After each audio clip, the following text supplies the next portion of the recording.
दोस्तों नमस्कार। मई 2024 में होने वाले लोकसभा चुनाव क्या समय के पहले हो सकते हैं? बहुत सारे राजनीतिक विश्लेषक इसके अनुमान लगा रहे हैं कि जो संसद का विशेष सत्र बुलाया जा रहा है उसमें संभव है कि प्रधानमंत्री नरेंद्र मोदी लोकसभा को भंग करके चुनाव का ऐलान कर सकते हैं। तो क्या प्रधानमंत्री नरेंद्र मोदी में 5 राज्यों के चुनाव का सामना करने की हिम्मत नहीं है? और ये ऑब्वियस है कि जिस तरह से पिछले दिनों कर्नाटक और हिमाचल प्रदेश में भाजपा की हार हुई है, उसका दक्षिण भारत का किला ढह गया है और अब अगर इन 5 राज्यों के चुनाव में वो शिकस्त खाती है तो जाहिर तौर पर लोकसभा चुनाव में जाने की उसकी हिम्मत नहीं होगी, हिम्मत पस्त होगी। और इसीलिए इस बीच में वन नेशन वन इलेक्शन का भी एक शगुफा छोड़ा गया और इसके जरिए एक नई राजनीति साधने की कोशिश हो रही है कि वन नेशन वन इलेक्शन की तरफ बढ़ने के लिए या इसका बहाना लेकर के 5 राज्यों और लोकसभा के चुनाव एक साथ कराए जाएं। और इसकी तैयारियां भारतीय जनता पार्टी ने अपनी तरफ से कर दी है। दरअसल 10 साल की एंटी इनकम्बेंसी और उसके ऊपर चरम महंगाई, भ्रष्टाचार के गंभीर आरोप, अडानी और नरेंद्र मोदी के रिश्तों पर राहुल गांधी की करारी चोट और इस बीच में भारत जोड़ो यात्रा के जरिए राहुल गांधी का जो कद उभर करके आया है, जो करोड़ों लोगों की उम्मीद बन करके वो सामने आए हैं, उसने भारतीय जनता पार्टी और खास करके नरेंद्र मोदी के लिए बहुत चुनौतियां पैदा कर दी हैं। नरेंद्र मोदी यद्यपि पूरे मीडिया में और पूरे देश की राजनीति में अकेले किरदार हैं जो हमेशा चमकते रहना चाहते हैं। उनके इर्द गिर्द भी कोई दूसरा नेता नहीं खड़ा हो सकता और कैमरे के सामने तो कतई नहीं। ऐसे में जब राहुल गांधी एक मजबूत व्यक्ति के रूप में, मजबूत चेहरे के रूप में, एक विश्वसनीय राजनेता के रूप में उभर करके सामने आए हैं और कांग्रेस पार्टी के राष्ट्रीय अध्यक्ष मल्लिकार्जुन खड़गे जो इस देश का अब प्रमुख दलित चेहरा बन करके उभरे हैं और इस पर इंडिया अलायंस का मजबूत गठबंधन उत्तर भारत के उन 2 राज्यों में, बिहार और उत्तर प्रदेश में, नीतीश कुमार की अपनी पेशबंदी और उसके साथ लालू प्रसाद यादव की केमिस्ट्री, ये जो परिस्थितियां हैं वो भारतीय जनता पार्टी, नरेंद्र मोदी और अमित शाह को मुश्किल में डाल रही हैं और इसीलिए अब अपने ढह गए किलों को भी बचाने की कोशिश नरेंद्र मोदी कर रहे हैं। कल ही खबर आई है कि कर्नाटक में भारतीय जनता पार्टी जेडीएस के साथ मिलकर के लोकसभा चुनाव लड़ेगी। वो जेडीएस, वो जनता दल सेकुलर, जो लंबे समय से भारतीय जनता पार्टी के इर्द गिर्द भी नहीं थी। यद्यपि 2006 में दोनों पार्टियों ने साथ में मिलकर के चुनाव लड़ा था और करीब 20 महीने तक वो सरकार में थे, लेकिन एक मुश्त मुस्लिम वोट बैंक पर जेडीएस की अपनी दावेदारी ने उसे भारतीय जनता पार्टी के साथ जाने से रोक दिया।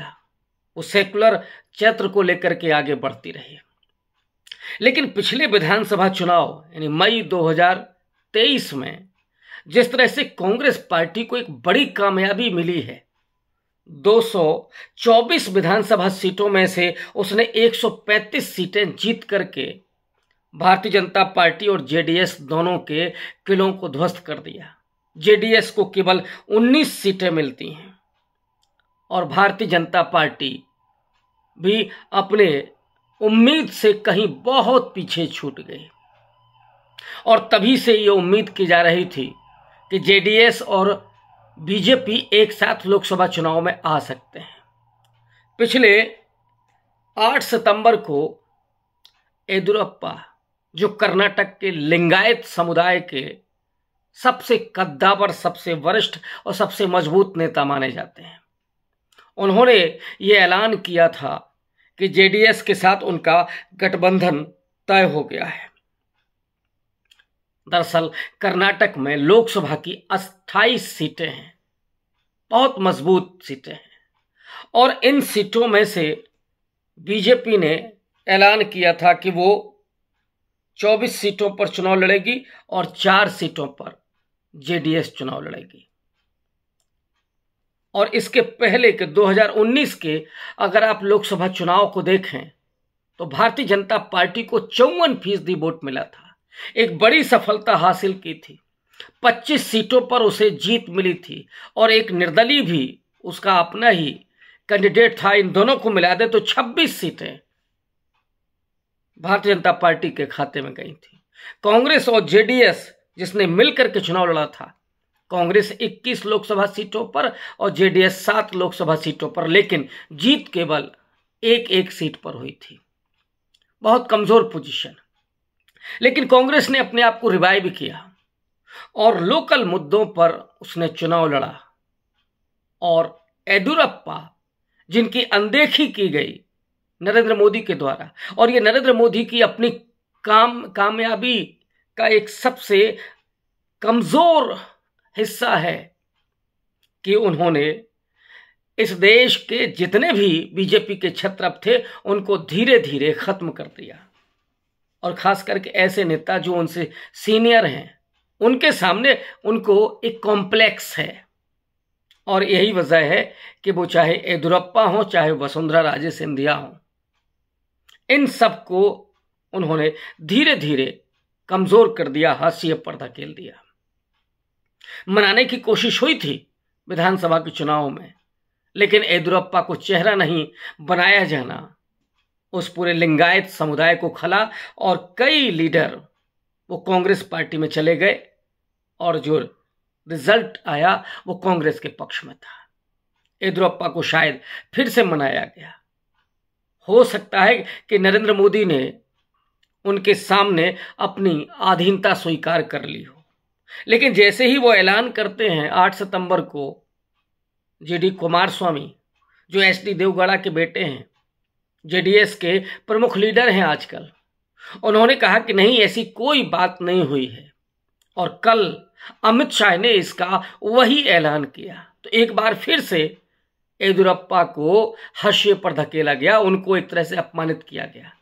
और अमित शाह वहां फील्डिंग करते हुए दिखाई पड़ रहे हैं, जबकि सारी पृष्ठभूमि येदियुरप्पा तय कर चुके हैं। तो क्या भारतीय जनता पार्टी कर्नाटक को फिर से हासिल करने की कोशिश करेगी और वहां पर वो अपने किले को फिर से बचाने की कोशिश करेगी? जबकि हम लोग जानते हैं कि विधानसभा चुनाव हारने के बाद दक्षिण का दरवाजा उसके लिए बंद हो गया था। दक्षिण में और किसी राज्य में तो भारतीय जनता पार्टी की कोई खास हैसियत नहीं है, चाहे वो आंध्र प्रदेश हो, तेलंगाना हो, केरल हो, इन राज्यों में उसकी कोई हैसियत नहीं।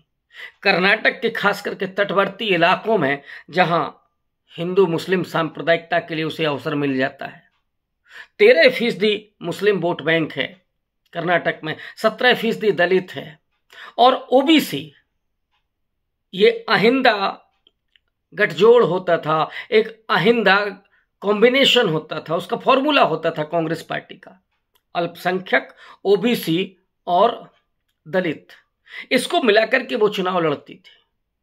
लेकिन लिंगायत और बोकलिग्गा, ये दो समुदाय जो सबसे मजबूत माने जाते हैं कर्नाटक के, वो एक तो बोकलिग्गा जेडीएस माने कुमारस्वामी खुद, देवगौड़ा खुद उस जाति से आते हैं, और दूसरा लिंगायत येदियुरप्पा उसके बड़े लीडर हैं।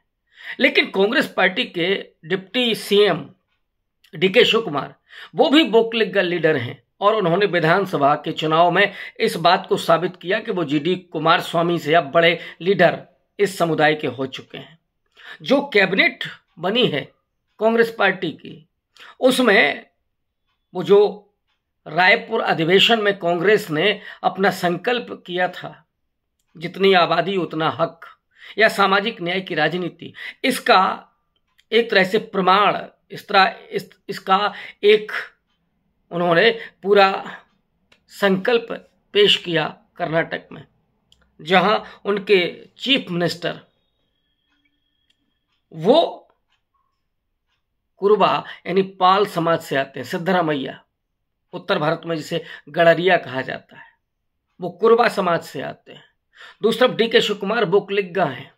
लिंगायत भी कई लीडर उनके साथ हैं। और दलित होम मिनिस्टर बनाया उन्होंने जी परमेश्वर को, जो दलित समुदाय से आते हैं।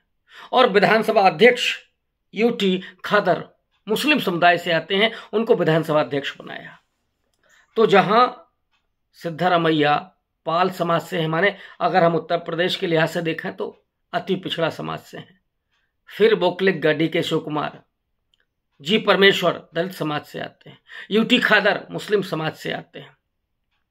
कर्नाटक के विधानसभा में, कर्नाटक के मंत्रिमंडल में केवल एक सवर्ण चेहरा है, बाकी दलित, माने वही आहिंदा कॉम्बिनेशन, दलित, अल्पसंख्यक और OBC। इसके जरिए ही कांग्रेस पार्टी ने मजबूत किला अपना बनाया कर्नाटक में और भारतीय जनता पार्टी को हाशिए पर धकेल दिया। लेकिन अब बीजेपी JDS के साथ गठबंधन करके अपने उस किले को फिर से बनाना चाहती है और एक खिड़की दक्षिण भारत में खुली रखना चाहती है। लेकिन क्या कर्नाटक की कांग्रेस की सरकार और कर्नाटक का जनमानस क्या इस गठबंधन को अपना समर्थन देगा, या फिर वो कांग्रेस को ही पसंद करेगा, कांग्रेस के मंत्रिमंडल को, राहुल गांधी की लोकप्रियता को, मल्लिकार्जुन खड़गे जो खुद वहीं से आते हैं, या वो उनको पसंद करेगा? ये तो लोकसभा चुनाव में दिखाई पड़ेगा। शुक्रिया।